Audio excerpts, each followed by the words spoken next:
Les informations en bref, bonsoir.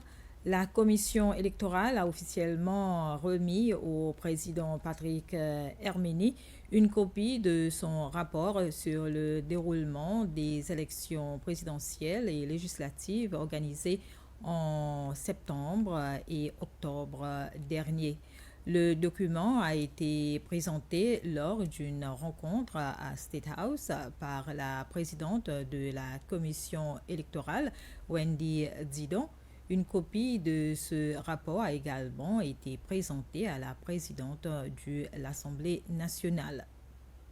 Comme le stipule la loi, un rapport sur le déroulement des élections doit être présenté au président de la République. Et ce matin, ce fut le cas. La présidente de la commission électorale, accompagnée de 3 commissaires électoraux ainsi que de la directrice générale des élections, Manuela Amsberry, ont présenté au président Hermini une copie du document. Selon Mme Didon, l'organisation des élections a coûté environ 33 millions de roupies. Le rapport qui sera rendu public couvre les différents aspects du processus électoral et formule plusieurs recommandations visant à améliorer les futurs scrutins. À la suite de cette rencontre, le président Hermini réagit par voie de communiqué. En tant que candidat aux élections, il s'est dit satisfait du professionnalisme et de l'intégrité dont a fait preuve la commission électorale. Il a souligné également que dès l'annonce des résultats, il avait reçu de nombreux messages de félicitations de dirigeants internationaux, preuve selon lui que le processus électoral séchellois est observé et respecté par la communauté internationale. Le chef de l'État a affirmé qu'il examinera attentivement les recommandations contenues dans le rapport et a réitéré son engagement à soutenir la commission électorale afin de renforcer et améliorer les procédures électorales essentielles à la préservation de la démocratie. Lors de sa réunion à State House cette semaine, le Conseil des ministres a approuvé le projet de loi 2025 rétablissant le STB en tant qu'organisme indépendant chargé de la promotion des Seychelles comme destination touristique.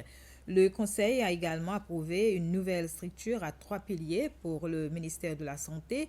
Les 3 piliers comprennent un département des politiques, de la stratégie et de la responsabilité, un département des services de santé et une autorité de santé publique renforcée.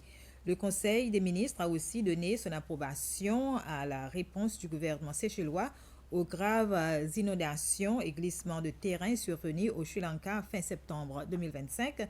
Cela a aidé vers la sécurité et le bien-être des ressortissants séchellois, notamment des étudiants. En ce qui concerne la participation des Seychelles à l'aide humanitaire de Sri Lanka, le gouvernement a décidé d'octroyer un don de 100 000 $ américains à ce pays. À compter du 12 janvier 2026, le parking du restaurant Fishtail sera réservé aux taxis et aux bus touristiques. Tous les autres véhicules devront utiliser le nouveau parking de l'autorité portière qui, selon son directeur général, Sonny Payette, restera gratuite pendant les 3 prochains mois jusqu'à fin mars de l'année prochaine. Monsieur Payette a expliqué que cette mesure s'inscrit dans le cadre de la campagne visant à réduire les embouteillages en ville, et ce durant plus que la SPTC a mis en place un nouveau service de bus desservant la zone autoroutière.